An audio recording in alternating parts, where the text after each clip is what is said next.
Hey guys, Jay Lito back here at it again, and this is actually part 2 of my computer disassembly video where I'm actually going to be putting all my hardware back into my new case, and we are just going to jump right into it today. As you can see, this case already comes with pre-installed motherboard standoffs. It also has enough room in the sides if I ever want to water cool. Let me just go grab my I/O bracket from my previous case, pop that bad boy back in.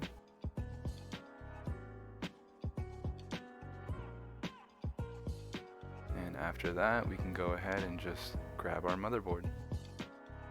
You want to be very careful with your motherboard, as you don't want to really touch any of the resistors or pins on the back, so just try to lower it in as best you can. Once you lower it in, just try to line up the motherboard with the I/O shield and try to just pop it in while lining it with the bottom standoffs. It should just pop right in. After that, you can grab your screwdriver and start to insert the motherboard screws. You don't want to tighten down too hard, as you might crack the motherboard.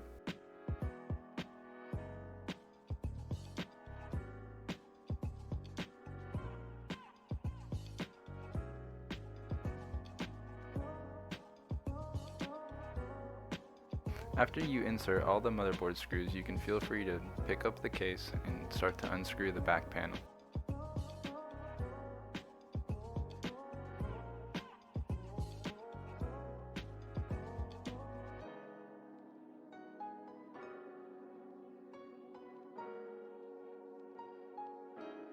This case is very similar to the NZXT case. Comes with the 2.5-inch SSD sleds and the 3.5-inch hard drive trays in the bottom. Has the hardware box included.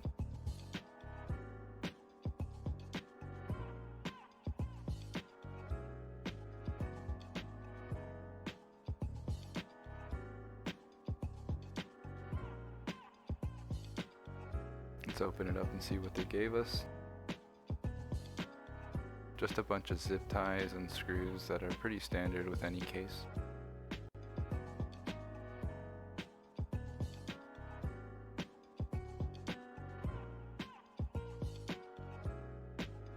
You want to zip that up and toss it to the side so you don't lose anything.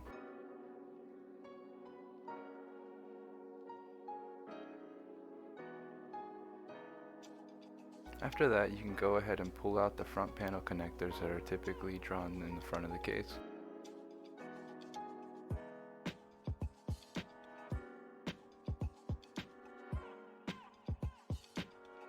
After that, you see me remove the pre-installed Corsair fan from the rear.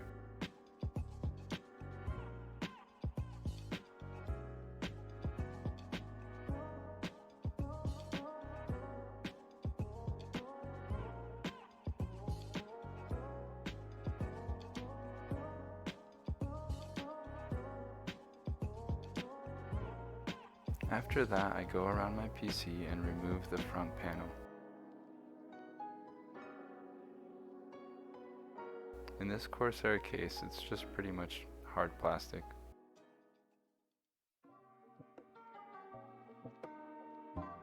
After that, I remove the dust filter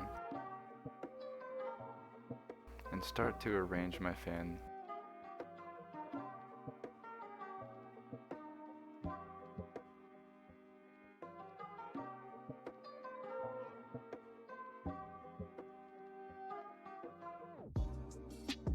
Once you thread in the first couple screws, the rest should just be easy. I typically install 2 corner ones first, and after that, the other 2.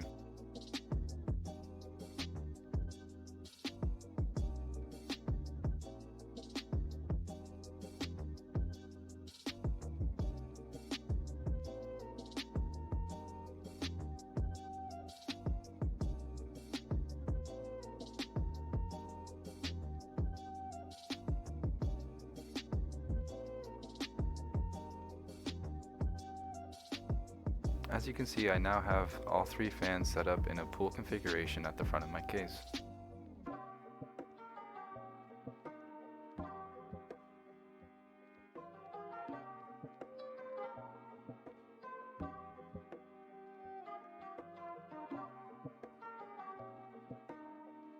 Now I'm going to install my old SSD into the new SSD sled.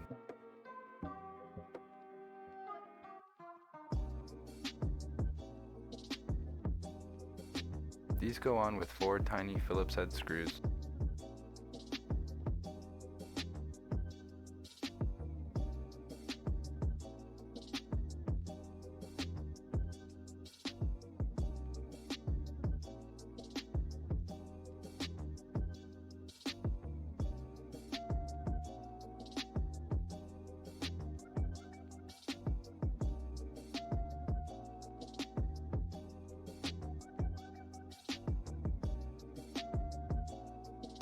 After that, we can continue to unbox the AIO.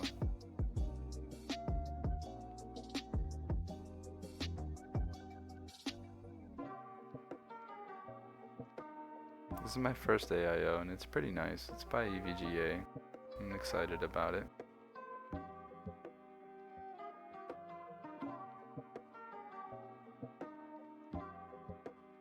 Comes with the AMD and Intel bracket.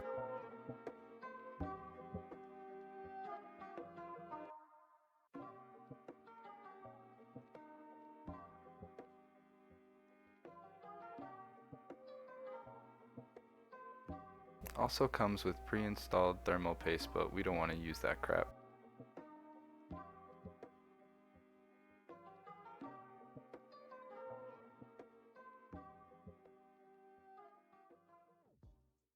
Now we can continue to unscrew the AMD clip style bracket from our motherboard.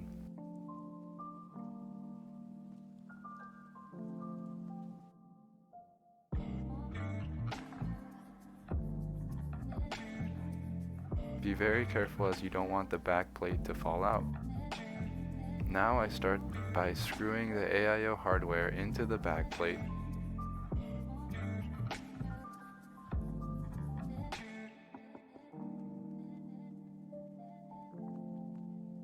I typically screw in both corners so that it secures it tightly, and then I can rotate my case.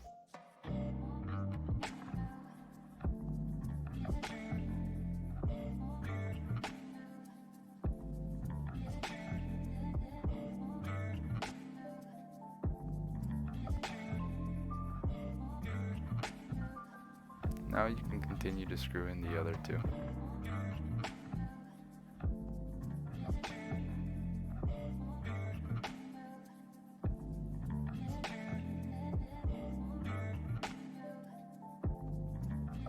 Make sure to tighten them down as much as you can.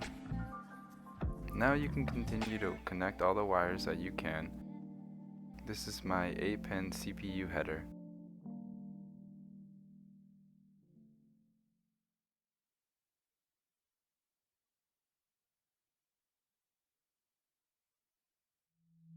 This is my 24-pin motherboard header.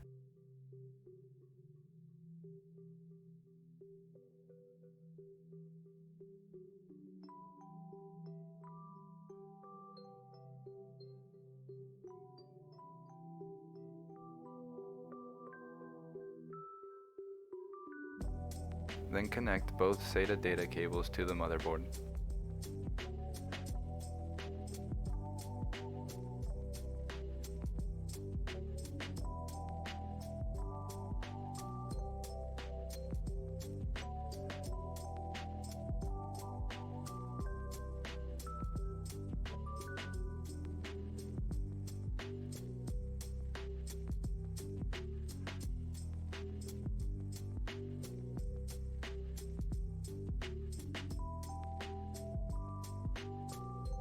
After that, I start to connect the front panel headers.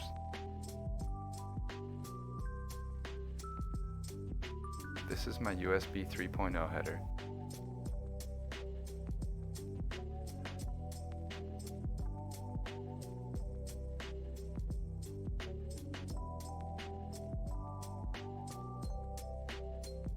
I routed my front panel motherboard headers off camera as I had to research those in the manual.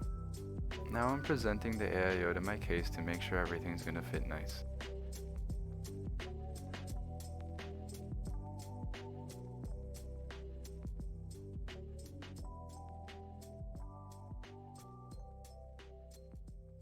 I plan on having an exhaust configuration so that my AIO is exhausting air from the top of my case. After it's seated nice and properly, I continue to screw in both ends of the radiator.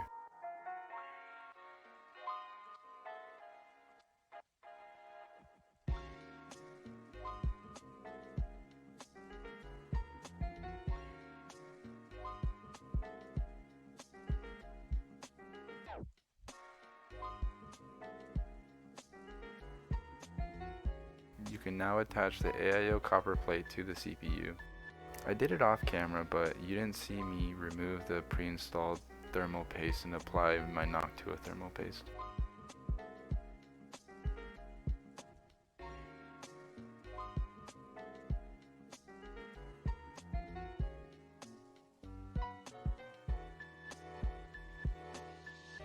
After it's seated correctly, you want to begin to cross-thread the hardware.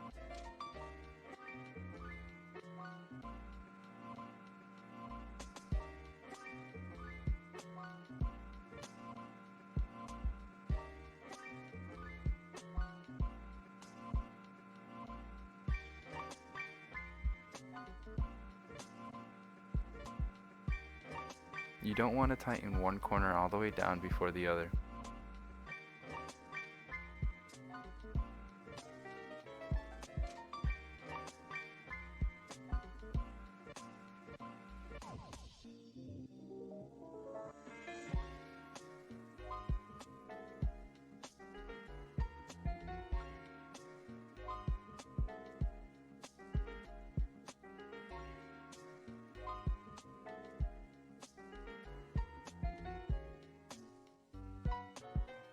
Go ahead and tighten them all down.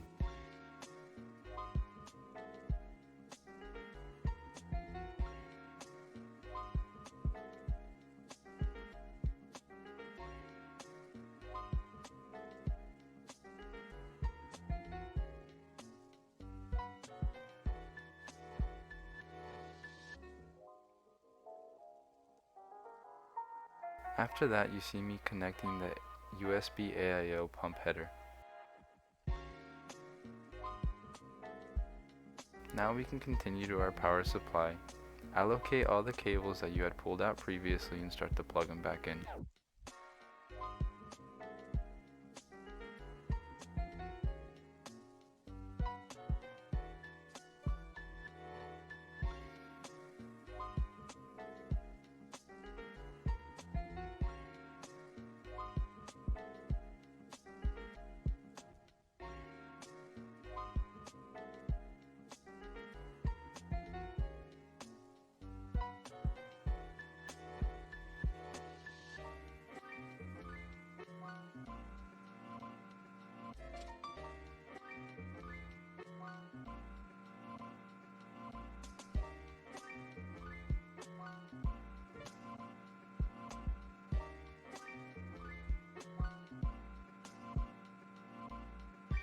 Once all the cables are plugged in, you want to make sure that your PSU fan is down, and you can continue to insert it into your case. You want to make sure you pre-install all the cables, because if you don't, otherwise it's going to be very hard to plug them into the power supply once it's installed. After inserting your power supply, you can continue to secure it to the case. This is done so by 4 Phillips head screws.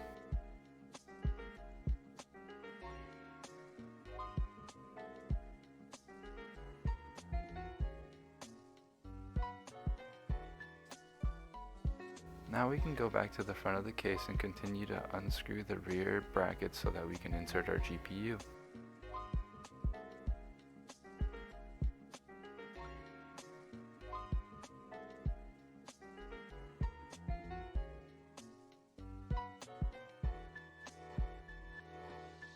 Now you want to make sure that the back bracket from your motherboard is unplugged and you can continue to insert your GPU. It should just pop right in.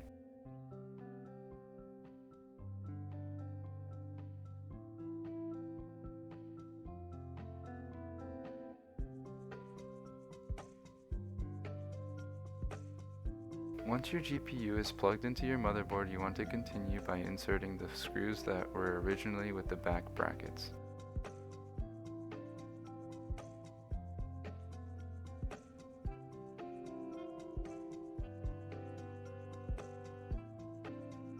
Now we can connect the power cables. Make sure they're plugged all the way or else you're going to have power issues.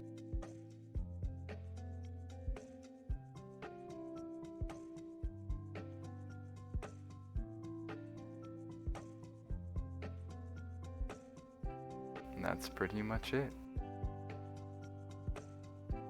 Now we can insert our clown figurine back into the case.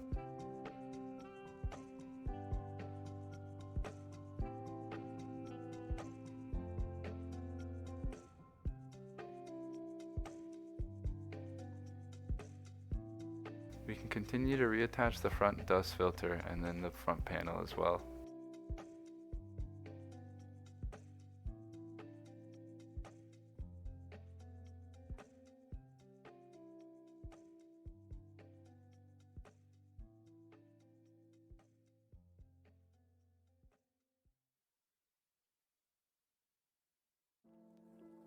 And this is our finished product. I try to clean it up as much as I can. Let me know what you guys think. As you can see, our GPU is sagging, and you're going to see why I use this clown in a sec. It's a pretty nice case, no complaints. It was really easy to build in.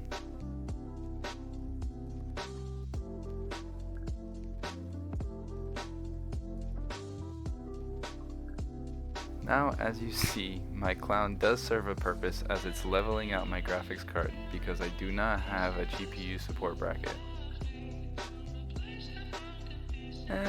That's good enough. Thank you guys for watching, and I appreciate you guys staying tuned till the end if you did. Please like, comment, and subscribe if you enjoy my content.